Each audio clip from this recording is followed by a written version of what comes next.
Introduction. This document provides an educational overview of the legal and financial interpretations related to the use of 1099 OID forms, Articles of Confederation, banking concepts, and equity law principles. Please note that the contents are presented for informational purposes only and do not constitute legal or financial advice. Individuals are encouraged to research and make their own informed decisions based on the content provided. For further insights or clarification, consider subscribing to the recommended YouTube channel referenced at the conclusion of this document. Background on legal frameworks.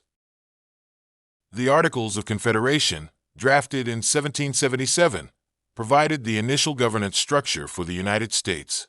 However, they were eventually replaced by the U.S. Constitution to address weaknesses in centralized governance. This transition underscored the balance between individual sovereignty and institutional authority, which continues to inform discussions on topics like equity law and financial obligations. Declaration of Independence and Treaty Law. The Declaration of Independence emphasizes individual freedoms and self-determination. It posits that treaties and agreements formed under the Articles of Confederation may still hold legal relevance when properly interpreted. Individuals asserting claims or legal positions under these frameworks should carefully delineate their rights and responsibilities. Understanding banking and equity law. Equity law serves as a system to ensure fairness in situations where traditional legal remedies may be insufficient. Unlike civil or criminal courts, equity courts emphasize justice based on fairness rather than strict adherence to statutory law. For example, courts of equity can provide resolutions involving fiduciary duties or the enforcement of trusts, which are integral to certain financial dealings. Banking roles and responsibilities. The concept of individual sovereignty in banking involves recognizing oneself as a trustee or fiduciary responsible for managing financial instruments. By understanding one's role as a banker, cashier, or clerk within a legal and financial framework, individuals can more effectively navigate systems of exchange and settlement. Federal Reserve and banking instruments.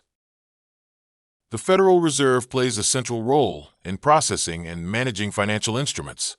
Banks interact with the Federal Reserve through mechanisms like discount windows to process instruments such as bills of exchange and vouchers. Understanding the intricacies of these processes is essential for those seeking to operate within or outside of traditional banking systems. Practical applications. 1. Using 1099 OID forms. These forms are typically used for reporting original issue discount (OID) income. They require precise handling and understanding of federal regulations to avoid misrepresentation. 2. Bill of exchange and banker's acceptance. A bill of exchange acts as a negotiable instrument, representing a promise to pay. Adding a banker's acceptance to such instruments lends credibility and facilitates settlement. 3. Countersigning instruments.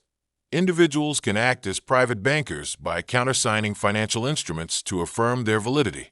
This process underscores personal responsibility and understanding of fiduciary obligations. Navigating court systems. Courts of equity differ fundamentally from civil courts. While civil courts provide statutory remedies, courts of equity offer more flexible and just resolutions. Recognizing when to appeal to a court of equity can be crucial in matters involving trusts or unresolved financial disputes. The role of sovereignty. Sovereignty in financial and legal contexts refers to the ability to operate independently within the bounds of law. For example, individuals who understand their roles in financial systems may assert greater control over settlements, debts, and obligations. This sovereignty extends to interacting with entities like the IRS, local banks, and federal institutions. Incorporation and postal monetary systems. The incorporation of the United States in 1871 introduced a postal monetary system, integrating concepts of commerce and equity law. This system enables the processing of financial instruments within a structured framework. However, understanding its historical and practical implications requires careful study of related laws and treaties. Conclusion. This document has provided a foundational understanding of legal and financial principles related to equity law, banking roles, and sovereign interactions with federal systems.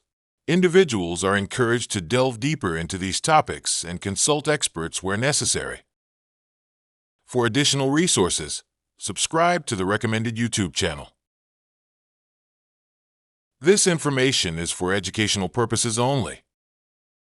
This is not legal or financial advice. We offer this information as it is presented to us. We neither endorse nor discredit it. Make your own decision regarding the content. For additional resources or questions, subscribe to this YouTube channel.